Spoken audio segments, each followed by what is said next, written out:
The 2026 FIFA World Cup has delivered another unforgettable night of drama, heartbreak, and history.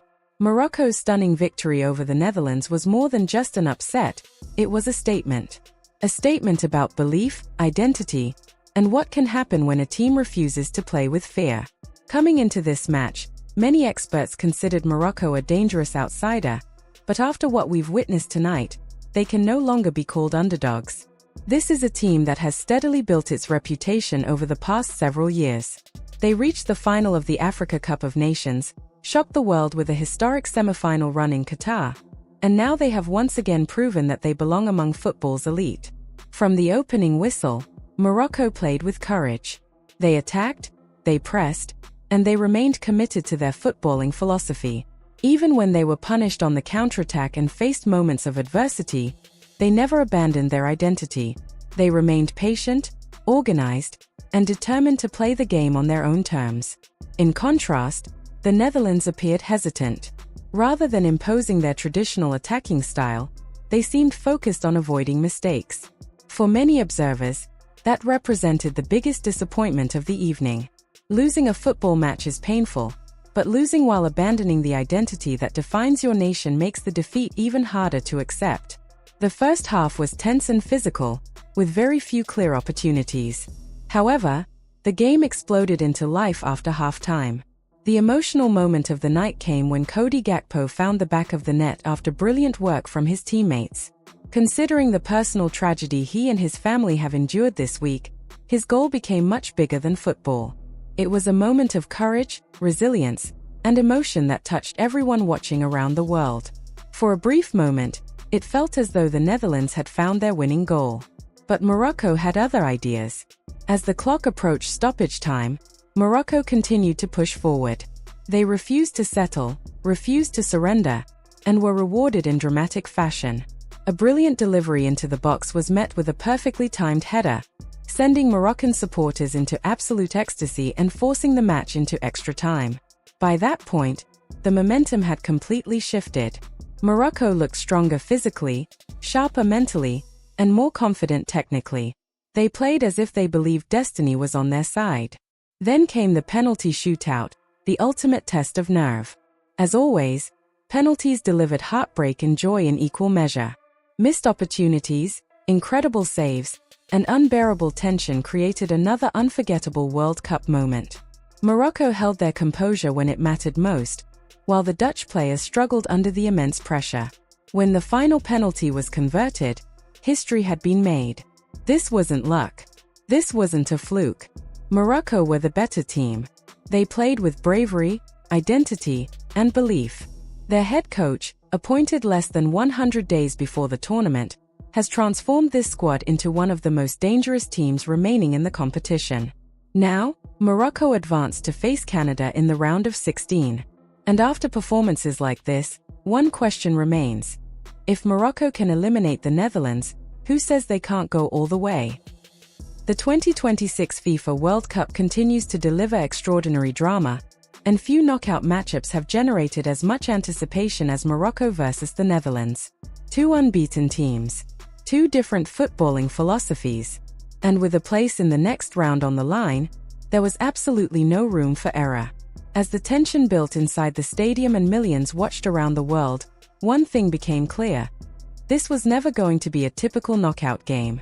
This was a battle of identity, courage, and tactical intelligence. Before kickoff, many analysts believed the Netherlands possessed the experience and depth advantage. However, Morocco had already proven throughout this tournament that they feared nobody. Their performances had been built on organization, confidence, and a willingness to attack even the strongest opponents. The early moments of the match reflected exactly that. Morocco immediately looked dangerous, particularly from set pieces.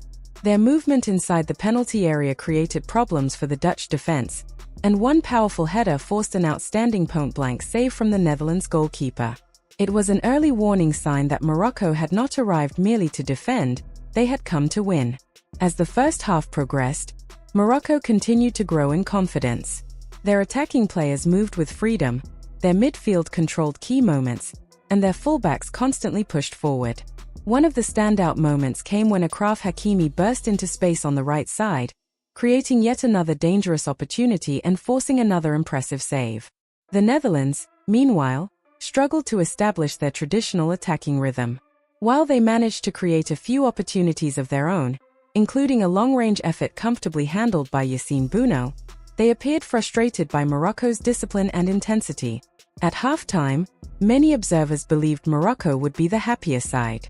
The statistics supported that feeling, but more importantly, the body language told the story. Morocco played with belief. The Netherlands played with caution. That tactical approach sparked significant discussion among analysts. Traditionally, Dutch football is associated with attacking creativity, aggressive pressing, and midfield control. Yet, on this occasion, the Netherlands appeared more conservative, adjusting their shape and prioritizing defensive stability. For some experts, that tactical shift represented respect. For others, it represented fear. One of the most fascinating aspects of the pre-match analysis centered around the players expected to decide the contest. For the Netherlands, all eyes were on Brian Brobby. The powerful striker had emerged as one of the tournament's biggest surprises, overcoming criticism and competition to become a crucial attacking weapon. His strength, determination, and relentless movement inside the penalty area made him a constant threat. For Morocco, however, the spotlight naturally fell on captain Achraf Hakimi. Reaching his 100th international appearance, Hakimi entered the match as much more than a defender. He led Morocco in shots, chances created, attacking touches, and overall influence. Few right-backs in world football combine defensive responsibility and attacking creativity as effectively as he does. Another player receiving enormous praise was Morocco's young midfield sensation. Despite being only 18 years old, he had already established himself as one of the breakout stars of the tournament.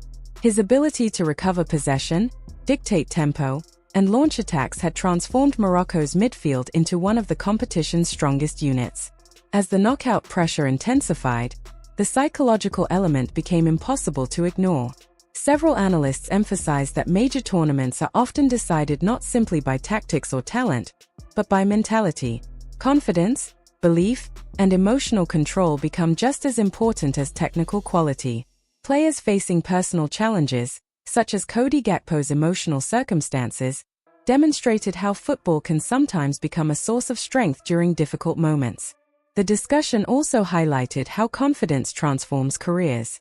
Brian Brobby's development after leaving the Netherlands, his growth abroad, and his eventual emergence on the international stage served as a reminder that belief can change everything for elite athletes. Defensively, both teams understood the challenge ahead. For the Netherlands, stopping Morocco's pace and movement would be essential. For Morocco, limiting Dutch attacking opportunities while maintaining their own offensive identity remained the priority. As kickoff approached,